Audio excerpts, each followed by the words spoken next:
it's an opportunity for us to reflect a little bit on what has happened, and the two of us will have a bit of a conversation, but hopefully some of you will also want to make some comments and we can engage in that kind of conversation.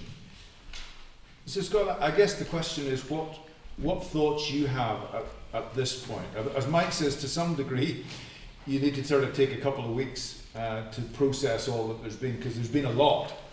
But I wonder what thoughts you have at this point. Well, focusing on what Peter and Sandeep towards the end of the conference pointed out, sort of collapse of the world order, and what Cedric said at the very beginning, which was that even UN peacekeeping is in a holding pattern because there's no political agreement in the world. Given the fact that we're facing this fracture, this moment of fragmentation, not unlike the 1920s, what I've seen here, at least, is hopeful signs at the sort of what Mark described as the sort of deeper structural and cultural level. And we've seen with Yona and Yana and Michelle and Mike and Denise and Hamoun and Ellie that there is a way at this deeper structural and cultural level of continuing interactions which can promote tolerance, which is a necessary condition for a more peaceful world, in the absence of this overarching lack of political will. The question is, if this lack of political will continues, is it sufficient to the maintenance of a world order without war, without major war, for this kind of sort of localized, regional, deep cultural and structural peace building? Is that sufficient to keep the world together? And I'm skeptical, but hopeful that it is. I think this is a very important question, because I found myself facing it before. When the whole thing is really, really difficult, then what we tend to do is say, well, then we need to, it's a bit like double or quits in card games, you know. You say, oh, well, then we need to include this, and we need to include this, and we need to include this. And actually, it only postpones the fact that you haven't found a way of sorting the problem out. And, you know, for example, in our own situation in Northern Ireland, when you couldn't get political agreement and you had all of this violence, then people suggested all of these other ways that organisations would engage, and that they would be accepting of this and this and this and this. And it didn't bring things to an end.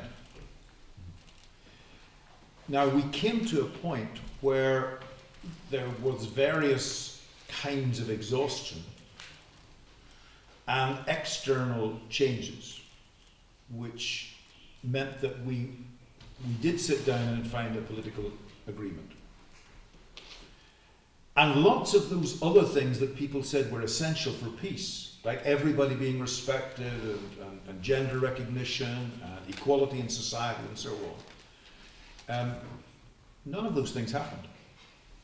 People still wanted them to happen, but it wasn't the generation of those things that led to the Good Friday Agreement. And the Good Friday Agreement did not result in those things either.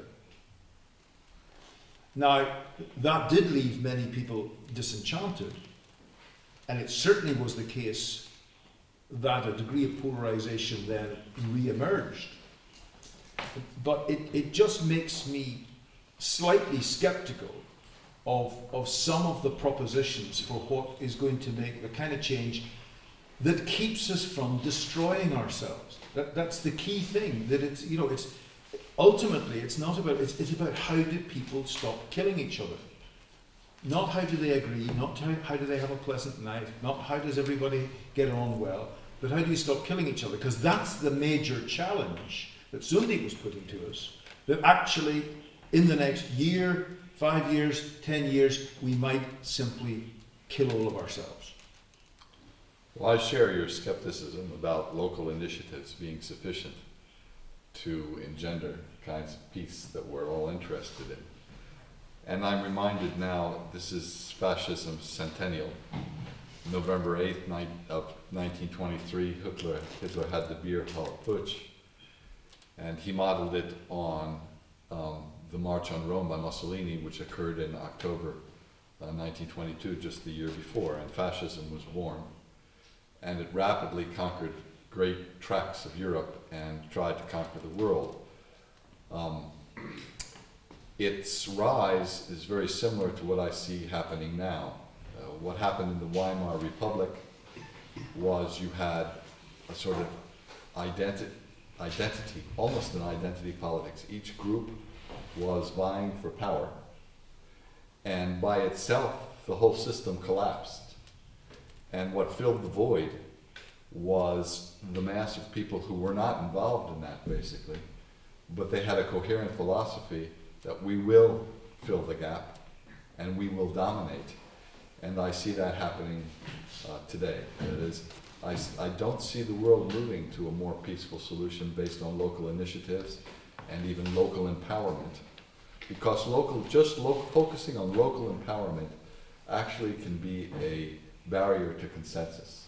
And when you don't have consensus, a social consensus, when that starts to break down, then you have autocracies, authoritarian leaders, and quite simply those prone to violence able to take over.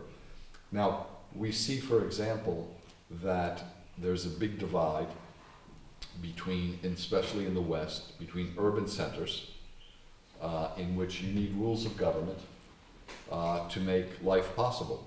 Because in urban centers, dense urban centers, people don't know one another, they don't work together, and you don't know what the other's going to do, and so you need rules.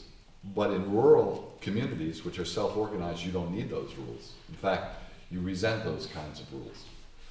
But so there's this divide, different perspectives of the world. So far, I don't see any attempt at reconciling those either within our own societies. And what happens when the consensus collapses in the urban centers, which is the centers we're mostly part of, where we're sort of coddled by the government and corporate world which we grew up in, you'll find a very fast change of the urban centers towards authoritarian and almost violent perspectives. And that's what I'm worried about. I'm worried about the collapse of consensus within demographically dense groups.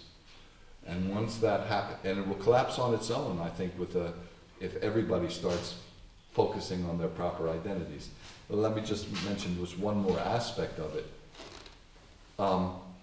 One of the traditional, in fact, the most important divide between the left and the right before the fall of the Soviet Union was the white male proletariat worker with a privileged group of the left.